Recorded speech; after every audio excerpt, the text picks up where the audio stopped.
Taoiseach, I want to welcome today's meeting between the Minister of Finance and the head of the ECB, because it's always gratifying to know that sometimes you listen to Sinn Féin.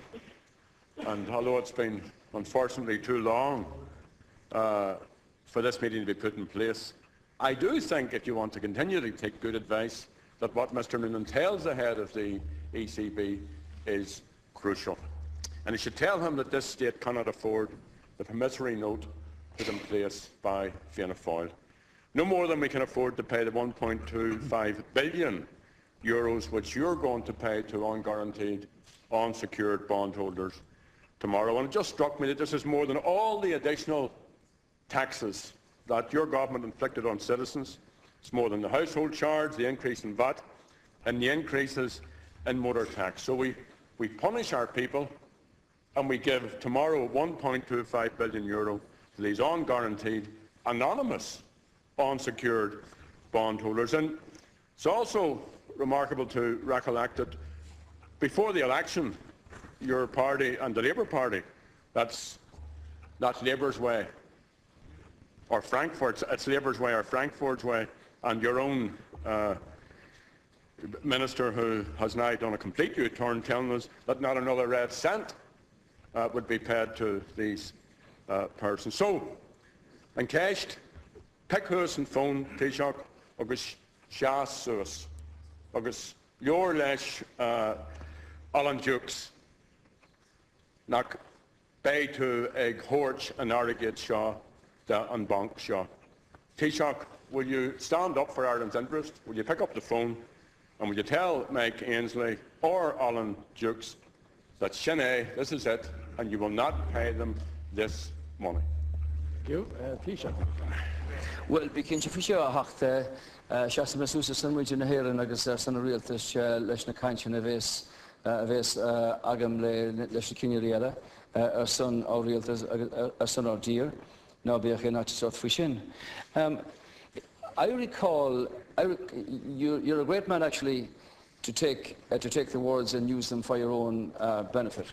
What we said before the election was that you wouldn't commit 1 cent more than what was already committed in respect of this, and that's what was said. But you choose to leave that aside. Now you also speak about telling Mr. Dukes and telling Mr. Ainsley and telling Mr. Draghi and everybody else to get lost. Well, don't I recall yourself saying that when you would get into the Dáil, that you would tell the Troika to go home and take their money with them? That's right.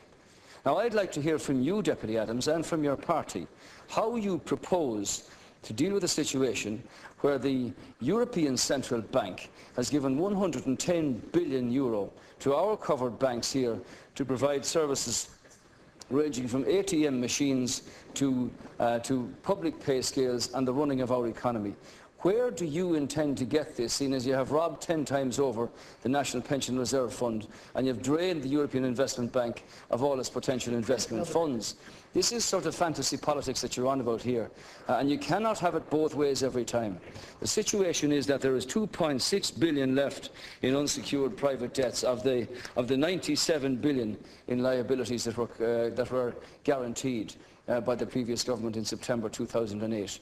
So, Deputy, while you can sound off in here, the fact of the matter is that we have a country which is in difficult circumstances. But believe you me, I have no intention of defaulting on Ireland's position and ending up like the difficulties that the citizens of Greece now find themselves in, where 100,000 public servants have been left off, where pay rates have been decimated, and where services are under serious pressure. Is that the kind of Ireland that the Ceannaire of the Sinn Féin party actually stands for? I don't believe so. So maybe you should speak about reality, a little bit of truth in here, and leave your hypocrisy outside the door when you say, I'll tell the Troika to go home and take their money with them. Explain to me now, Deputy, how you expect the services of Ireland to be provided in the absence of that kind of money.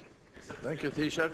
Deputy Adams. Well, the great merit of this tradition is I get to ask the questions, Taoiseach, in here, and you get to provide the answers. And And as they used to say to me in Castlereagh, there's a hard way and an easy way, and you keep picking the hard way, Taoiseach. You see, this isn't Ireland's debt. Let's be clear about this. This isn't Ireland's debt. This is not in the Memorandum of Understanding. It's not in the agreement. And when we raised this issue with the Troika last week, because we did raise it with them, they told us, and they also said publicly, the IMF representative, that they're not opposed to imposing losses on these bondholders. So here's the rub, Taoiseach. You are bringing savage austerity policies on the backs of already suffering citizens.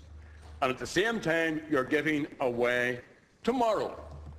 Won't be Fianna Fáil, won't be the last government, won't be Bertie, won't be Brian. Question, please. The Taoiseach, is going to sign over this 1.25 billion of the people's money to these unguaranteed, unsecured bondholders. Father Taoiseach, who are they? Tell us who they are. Stand up here and tell us who you're giving the people's money to. Who are these unguaranteed gamblers? Give us their names. Taoiseach.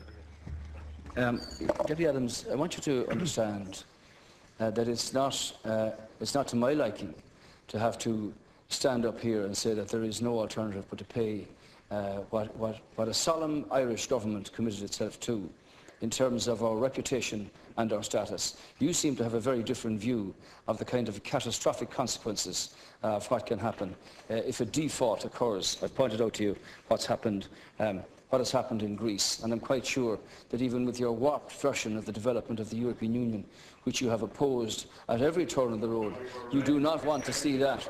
You do not want to see that happen to the citizens of this country, and I have no intention of letting that happen.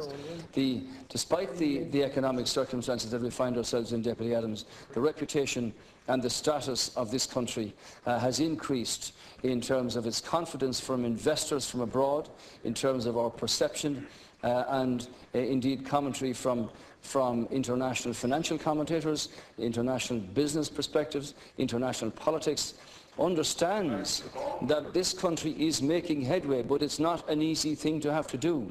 I would much prefer to stand up here and say that we were in a position not to pay this, but there's a difference between won't and can't.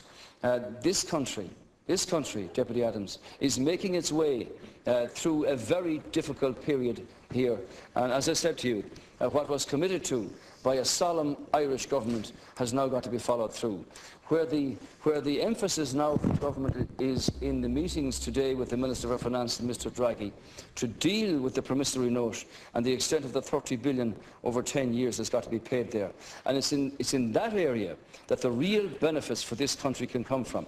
You are aware that in the discussions last week with the Minister for Public Expenditure and the Minister for Finance, that the Troika themselves, the European Commission, the European Central Bank and the IMF proposed that a paper dealing with the financial difficulties that Ireland now finds itself in would be prepared and would be presented on behalf of the Troika. Don't you believe, Deputy Adams, that it's in this country's interest and in every citizen of this country to have the backing of the status of a proposal from the Troika in regard to this very matter? Thank you. And it's for that reason that Minister Noonan is in Frankfurt today talking to Commissioner Wren and talking to Mr Draghi. And it's for that reason that while this will not be decided on Monday or by March, that it's very important that we make our colleagues in Europe aware of the huge burden that this country has had to face by the extensive borrowing before the facilities of the EFSF and the ESM came into being. So I'm quite sure that even you, in your own private party rooms, will say, well, I hope they make progress in that regard because it will be good for our citizens all over the country. And it's there that the emphasis is going to be. But we are not going to have the name defaulter written across our foreheads. We will pay our way. We've never looked for a debt write-down. We do want an extension of flexibility from these facilities to help our taxpayer, to help us deal with our deficit and to help us repay our debts in a more realistic fashion. It's in there, Deputy Adams, that the intensive discussions are now taking place.